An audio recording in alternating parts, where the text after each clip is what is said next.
এটা এমনই এক তেলের খনি যাকে অনেকে বিশ্বের সম্ভাব্য বৃহত্তম খনি বলে মনে করেন।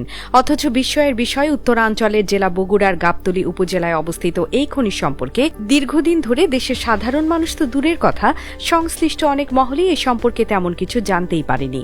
যে খনি থেকে পেট্রোল, অকটেন ও ডিজেলের বিপুল মজুদ পাওয়ার কথা ছিল, যা নিজেদের চাহিদা মিটিয়ে রপ্তানিও করা সম্ভব, কিন্তু সেটি পূর্ণাঙ্গরূপে চালু করার আগেই রহস্যজনকভাবে বন্ধ করে দেওয়া হয়েছে। কি কারণে এই বিশাল প্রকল্পের কাজ থমকে গেল? কারিগরি ত্রুটি নাকি প্রতিবেশী কোনো দেশের আপত্তি, তা জানাবো আজকের এই ভিডিওতে। 1960 সালে প্রাথমিক অনুসন্ধানে জানা গিয়েছিল গাবতলীর মাটির নিচে লুকিয়ে আছে জ্বালানি তেলের এক বিশাল সমুদ্র। এই আবিষ্কারের ফলে বাংলাদেশের আমদানি নির্ভর জ্বালানি খাতের ভাগ্য বদলে যাওয়ার স্বপ্ন দেখেছিলেন সাধারণ মানুষ থেকে শুরু করে অর্থনীতিবিদরা।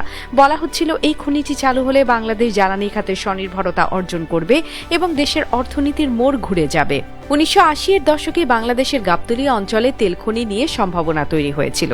বিশেষ করে তৎকালীন সময়ে হুসেইন মোহাম্মদ ইরশাদ সাহেবের উদ্যোগে খনি অনুসন্ধান শুরু হয় এবং গাবতলী অঞ্চলে বিশাল তেল ভাণ্ডারের সন্ধান পাওয়া যায়। তবে আন্তর্জাতিক কুচক্রী মহলে ষড়যন্ত্র এবং রাজনৈতিক কারণে এই তেল উত্তোলন কাজ সম্পন্ন করা সম্ভব হয়নি। গাবতলী উপজেলার কলাকোপার তলাতলী গ্রামের প্রবীণ মোহাম্মদ শাহজাহান আলী জানান, 1987 সালের পরে অনুসন্ধানকারীরা চলে যাওয়ার সময় কূপটি ভরাট করে ফেলেন আর কূপের মুখ সিমেন্ট দিয়ে ঢালাই করে দেন। বগুড়া অঞ্চলের তেল খনি সম্পর্কে যে তথ্য এবং রহস্য প্রচলিত রয়েছে তা অত্যন্ত গুরুত্বপূর্ণ এবং চমকপ্রদ।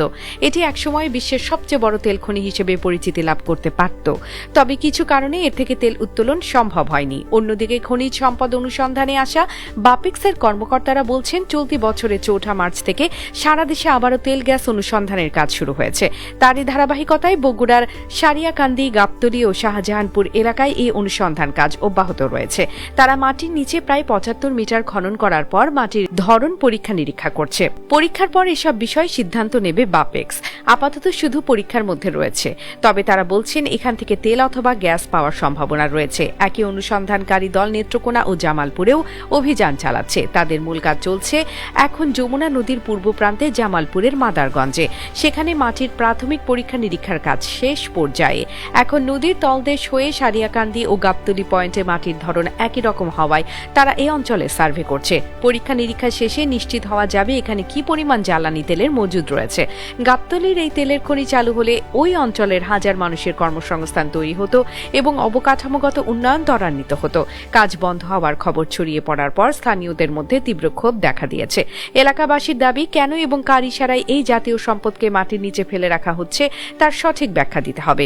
বাংলাদেশের তেল খনির সম্ভাবনা নিয়ে আরও তদন্ত এবং গবেষণা হওয়া উচিত, যাতে আমরা আমাদের ভবিষ্যৎ নিশ্চিত করতে পারি। এই তেল খনি দেশের অর্থনীতির জন্য এক নতুন দিগন্তের সূচনা হতে পারে। অতএব আমাদের দেশের জনগণ এবং সকল সংশ্লিষ্ট কর্তৃপক্ষকে এই বিষয়ে সজাগ হতে হবে এবং দ্রুত কার্যকর পদক্ষেপ নিতে হবে। এই খনি থেকে তেল উত্তোলনের মাধ্যমে বাংলাদেশ এক নতুন অর্থনৈতিক যুগে প্রবেশ করতে পারে, যা আমাদের প্রজন্মের জন্য এক অমূল্য সম্পদ হয়ে থাকবে।